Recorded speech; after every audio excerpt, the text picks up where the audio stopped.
আসসালামু আলাইকুম প্রিয় ভাই বোন এবং বন্ধুগণ, আশা করি সকলে ভালো আছেন। আপনারা একটা কনফিউশনে ভোগেন, সেটা হচ্ছে কোনটা রঙিন সাগর কলা আর কোনটা হচ্ছে জেট কলা, নেপালি কলা, অর্থাৎ সবুজ অবস্থায় পেকে যাবে এরকম কলা বুঝতে আপনাদের সমস্যা হয়।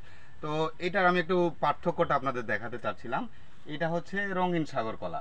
এটার কয়েকটা আমি জিনিস দেখাই। সেটা হচ্ছে এই যে গাছের গোড়ার যে অংশটুকু, ডাগরের যে অংশটুকু, এটা একটা ফেস্টা কালারের হবে। এই অংশটুকু সাদা হবে আর কালো আকৃতিটা একটু পাতলা আকৃতির হবে, একেবারে গাঢ় কালার হবে না। তারপরের পার্থক্য হচ্ছে এই যে মাথাটা, এই মাথাটা একটু মোটা আকৃতির হবে সবুজ কলার চেয়ে।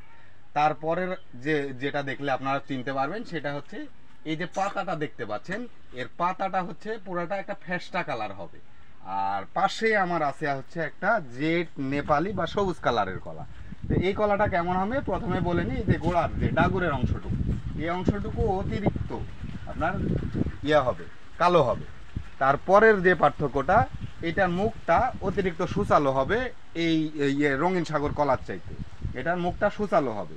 তারপরের বিষয় যেটা, সেটা হচ্ছে আপনার এর যে পাতার কালারটা, এটা তো হাতে পাওয়া যাচ্ছে না, এটা যদি পাতার কালার দেখান তাহলে পাতার কালারটা অতিরিক্ত সবুজ হবে, কালো টাইপের একটা কালার।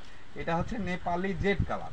আর সর্বোপরি যেটা দেখলে আপনারা সর্বশেষ চিনতে পারবেন, সেটা হচ্ছে এই কলাটা যদি পাকে তাহলে এই অবস্থাতেই পেকে যাবে, এর কালারের কোনো পরিবর্তন হবে না। কিন্তু রঙিন সাগর কলা পাশাপাশি এই যে যদি আমি একটা পাকার কালার দেখাই, এই যে দেখেন এই কলাটা কিন্তু আপনার কালার চলে আসতেছে, যে এই কালারটা চলে আসছে এরকম হলুদ হয়ে পাকবে। এটা হচ্ছে রঙিন সাগর এবং নেপালি জেড সবুজ কলার চিনার সর্ব উৎকৃষ্ট পদ্ধতি।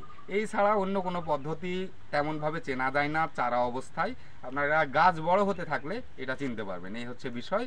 তো আপনাদের যে কনফিউশন, আশা করছি আমার ভিডিওটি দেখলে এই কনফিউশনটা দূর হয়ে যাওয়ার কথা।